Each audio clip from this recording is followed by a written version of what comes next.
Hello everyone, welcome back to the channel. कैसे हैं आप सब?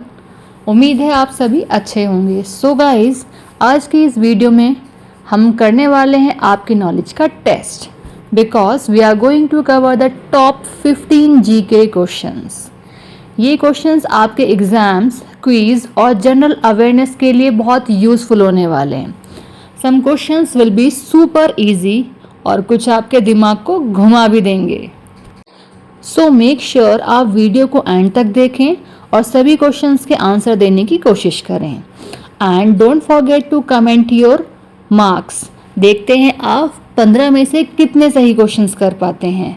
Let's begin. चलिए शुरू करते हैं। क्वेश्चन फर्स्ट है, name the pink city of India.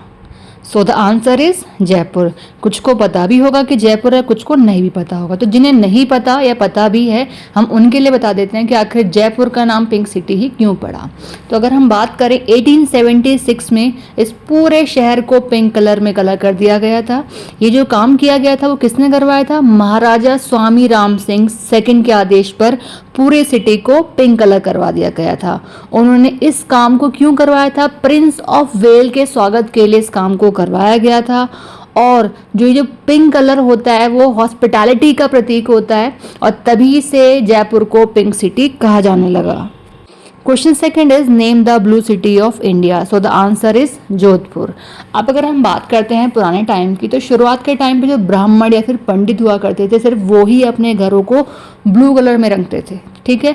लेकिन उसी चीज़ को कुछ ही टाइम बाद और लोगों ने भी कंटिन्यू करा, उस परंपरा को आप लोगों ने अपना लिया और सभी लोग ब्लू कलर का करने लगे। अब रीज़न क्या था कि लोग इस नीले रंग को ही क्यों अपने घर में करवाते थे? क्योंकि गर्मी की अगर हम बात करें तो गर्मी के टाइम में जो ये ब्लू कलर है वो कूलिंग देता था, मतलब उस टाइम की मैं बात कर रही हूँ, ठीक है। और ब्लू कलर से क्या है, घर में मच्छर या कीड़े वगैरह नहीं आते थे। सिर्फ यही रीज़न था कि जोधपुर को ब्लू सिटी कहा गया, इस रीज़न की वजह से। Question third is, name the silk city of India. So the answer is Bhagalpur. अब अगर हम भागलपुर की बात करें तो भागलपुर में जो रेशम है, सिल्क है, उसका प्रोडक्शन बहुत बड़ी क्वांटिटी में होता है, मतलब बहुत फेमस है यहाँ के सिल्क प्रोडक्शन के लिए। और अगर हम बात करें सिल्क की तो टसर सिल्क नाम से है, जो कि बहुत पुराने टाइम से बहुत ज़्यादा फेमस है। और इस शहर में ना सदियों, मतलब बहुत पुराने टाइम की बात करें तो बहुत पुराने टाइम से जो है यहाँ का जो रेशम की जो बुनाई है उसकी परंपरा मतलब है। और क्या बोलते हैं, बहुत बड़ी क्वांटिटी में यहाँ सिल्क का प्रोडक्शन होता है। एज वेल जो यहाँ प्रोडक्शन होता है, उस प्रोडक्शन को क्या होता है, इसके जो प्रोडक्ट होते हैं सिल्क के वो एक्सपोर्ट भी होते हैं। तो सोच सकते हो आप कि कितना ज़्यादा मात्रा में, कितनी ज़्यादा क्वांटिटी में यहाँ पे इसका प्रॉफिट भी होता होगा। Question fourth is, name the pearl city of India. So the answer is Hyderabad. अब जो ये हैदराबाद है वो इस पर्ल के व्यापार के लिए बहुत ही फेमस है।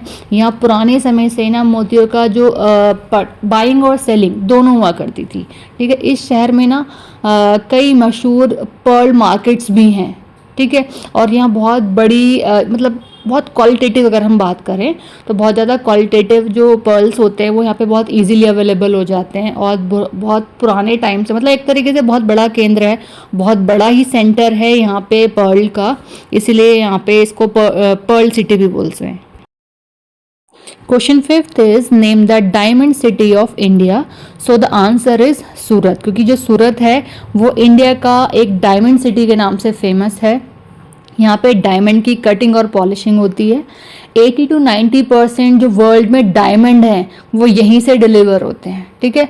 तो जो एक मेजर डायमंड ट्रेड हब भी है, क्या हम बात करें सूरत की, ठीक है। बहुत सारे जो वर्क हैं डायमंड इंडस्ट्रीज़ के जो होते हैं वो हमारे यहाँ सूरत से ही होते हैं, इसीलिए सूरत को डायमंड सिटी भी बोलते हैं। Question sixth is, name the garden city of India. So the garden city of India is Bengaluru.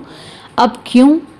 क्योंकि बहुत सारे गार्डन्स और पार्क्स हैं बेंगलुरु में, as well as pleasant climate भी है, ग्रीनरी भी है, ग्रीन इन्वायरमेंट है यहाँ। और ये फेमस है प्लेसेस जैसे लाल बाग बोटानिकल गार्डन, इसीलिए बेंगलुरु को गार्डन सिटी भी बोला जाता है। Question seventh is, name the golden city of India. So the golden city of India is Jaisalmer. क्योंकि यहाँ पे जो बिल्डिंग्स हैं वो येलो सैंडस्टोन्स की बनी हुई हैं और ये दिखने में बिल्कुल, अगर हम बात करें सनलाइट की तो सनलाइट में बिल्कुल गोल्डन दिखता है। और जो जैसलमेर है वो फेमस है किसके लिए? जैसलमेर फोर्ट के लिए, और ये लोकेटेड है थार डेजर्ट में, इसीलिए जैसलमेर को गोल्डन सिटी बोला जाता है। Question 8 is name the silver city of India. So the silver city of India is Kotak. अब ये इसीलिए क्योंकि ये बहुत फेमस है सिल्वर फिलिग्री वर्क के लिए, और ट्रेडिशनल सिल्वर ज्वेलरीज भी यहीं पे बनाई जाती हैं, और स्किल्ड आर्टिशियंस भी अगर हम बात करें सिल्वर क्राफ्ट के तो वो भी यहीं अवेलेबल होते हैं। और इसको अगर हम बात करें तो फाइन जो सिल्वर डिज़ाइनिंग्स हैं वो भी हमारे यहीं पे होती है, इसीलिए जो कुटक है उसको सिल्वर सिटी भी बोला जाता है।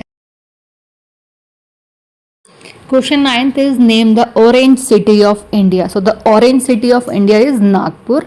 अब इसके नाम से समझ में आ रहा है कि ऑरेंज सिटी बोलते हैं क्योंकि ये फेमस है ऑरेंजेस के लिए, और ये मेजर ऑरेंज प्रोडक्शन सेंटर भी है, as well large orange trade market भी यही है, और अच्छी क्वालिटी के ऑरेंजेस यहाँ पे अवेलेबल होते हैं, इसलिए नागपुर को ऑरेंज सिटी कहा जाता है। Question 10th is which city is called dream city. तो ड्रीम सिटी कहा जाता है मुंबई को। मुंबई को इसीलिए कहा जाता है क्योंकि एक सिटी ऑफ ड्रीम्स है, और बहुत सारे लोग यहाँ जॉब अपॉर्चुनिटीज़ के लिए और करियर अपॉर्चुनिटीज़ के लिए आते हैं। एज वेल ये एक सेंटर है बॉलीवुड का, और पीपल्स यहाँ आते हैं अपनी ड्रीम्स को फुलफिल करने के लिए, इसीलिए मुंबई को ड्रीम सिटी भी बोलते हैं। 11th question is which is the glass city of India. तो द आंसर इज़ फिरोज़ाबाद। तो आई थिंक आप लोगों ने सुना भी होगा कि जी कांच के जो बैंगल्स बनती हैं वो फिरोज़ाबाद में ही बनती हैं, तो ये बहुत फेमस है ग्लास इंडस्ट्रीज़ के लिए। और अगर हम बात करें तो फिरोज़ाबाद में बहुत सारी फैक्ट्रीज़ भी हैं ग्लासेस की, मतलब कांच की, और ट्रेडिशनल ग्लास मेकिंग एक हब भी बोला जाता है फिरोज़ाबाद को। Question 12th is which city is called Paris of India. So the answer is Jaipur. तो जयपुर जो है वो ब्यूटीफुल आर्किटेक्चरल सिटी है, प्री प्लान्ड है और वेल डिज़ाइंड भी है, आप सभी इस चीज़ को जानते हैं। As well attractive tourist place भी है, मैं भी वहाँ जा चुकी हूँ, और बहुत सारे जो टूरिस्टर हैं जो बाहर से यहाँ पे घूमने के लिए आते हैं, विजिट करते हैं जयपुर को, तो इसीलिए जयपुर को हम पेरिस ऑफ इंडिया भी बोलते हैं। One more thing, Jaipur is also known as a pink city of India. इस पॉइंट को हम ऊपर डिस्कस भी कर चुके हैं। और question 13 is which is the grape city of India. So the grape city of India is Nashik. अब जो नासिक है वो फेमस है ग्रेप्स प्रोडक्शन के लिए, और मेजर वाइन इंडस्ट्रीज़ का हब भी कहलाता है ये नासिक, और जिसका क्लाइमेट है ना ग्रेप्स के प्रोडक्शन के लिए बहुत अच्छा क्लाइमेट माना जाता है, दैट्स वाई नासिक को ग्रेप सिटी कहा जाता है। Question 14th is which city is the largest city in India. अगर हम लार्ज सिटी की बात करें तो मुंबई भी कहा जाता है, एज वेल दिल्ली भी कहा जाता है। अगर हम बात करें दिल्ली की तो बहुत ज़्यादा पॉपुलेशन दिल्ली में है, हाई पॉपुलेशन एरिया है। As well capital of India भी हमारा दिल्ली ही है, और जो पॉलिटिकल और एडमिनिस्ट्रेटिव सेंटर्स भी हमारे दिल्ली में ही मिलेंगे। लार्ज एरिया अर्बन रीजन्स भी हमारा दिल्ली ही कहलाता है, दैट्स वाई जो दिल्ली है वो हमारा लार्जेस्ट सिटी है इंडिया का।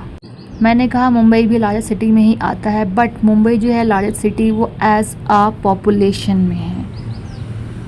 सबसे ज़्यादा पॉपुलेशन अगर बात करें इंडिया में तो वो मुंबई में ही है। सो अगर डायरेक्ट क्वेश्चन कभी पूछा जाए कि लार्जेस्ट सिटी बताइए इंडिया में तो दिल्ली ही होगा, और अगर पॉपुलेशन वाइज पूछा जाए तो मुंबई होगा answer. Last but not least question, तो the question 15th is what is the milk city of India. तो हमारा मिल्क सिटी है इंडिया का वो आनंद है, जो कि गुजरात में है। ये बहुत ही फेमस है मिल्क प्रोडक्शन के लिए, और होम ऑफ अमूल भी हमारा आनंद ही है, और ये मेजर डेयरी इंडस्ट्रीज़ का हब भी है।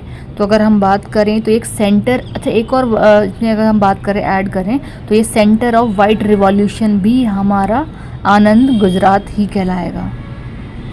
Thank you so much for watching my video. बहुत जल्द मिलेंगे दूसरी किसी इंटरेस्टिंग वीडियो के साथ, एंड प्लीज़ कमेंट करके ज़रूर बताएं कि वीडियो मेरी आपको कैसी लगी, और अगर आप चाहते हैं ऐसी वीडियो आपको दोबारा मिलती रहें कुछ इस टाइप की, तो प्लीज़ कमेंट करके मुझे फिर से बताएं कि आप इस टाइप की वीडियोज़ अपलोड करें।